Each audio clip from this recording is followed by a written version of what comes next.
efirə hazırlaşarkən bizə xəbər gəldi ki, partiyamızın üzvü Ziyad Xandır şəhid oldu. Ona çox kədərləndi. Çox kədərləndi. Bütün mənim çıxışıma, yəni olduqca pis təsir verdi bizə o vaxtda. Çünki bir tərəfdən biz irəliləyirdik, ordumuz irəliləyirdi. Bir tərəfdən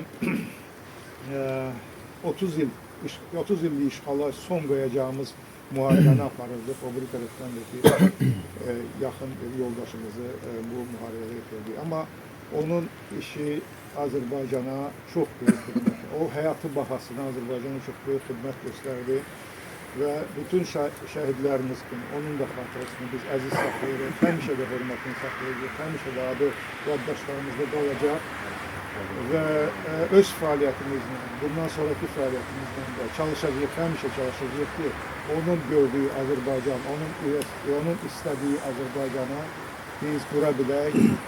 İnsanlarımız, vətəndaşlarımız üçün, hamısı üçün layiqli bir həyat bölgədə qurulsun, həmişə də və o bizə göylərdən baxarkən sevinsin. Bütün şəhidlərimizin ruhu şad olsun deyəndə biz onu həm də nəzərdə tuturuq ki, bizim həyatımız o qələbəyə, o böyük qələbəyə bundan sonra da daha da çox layiq olsun.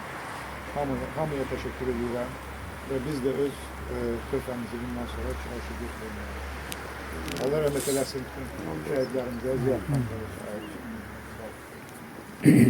Başımız dik dura bilmirdi, çünki torpaqlarımız işğal altındaydı, suverenliyimiz, ərazi bütövlüyümüz zədəliydi və şəhidlərin fədakarlığı, onların canı qanı hesabına bugün başımız dikdir, ordumuzun gücü hesabına, ordumuzun atdığı addımlar hesabına başımız dik, qamətimiz dikdir və doğrudan da Azərbaycan inanılmaz bir şey başardı və bu inanılmazın müəlliflərindən biri də Ziyad Xandır.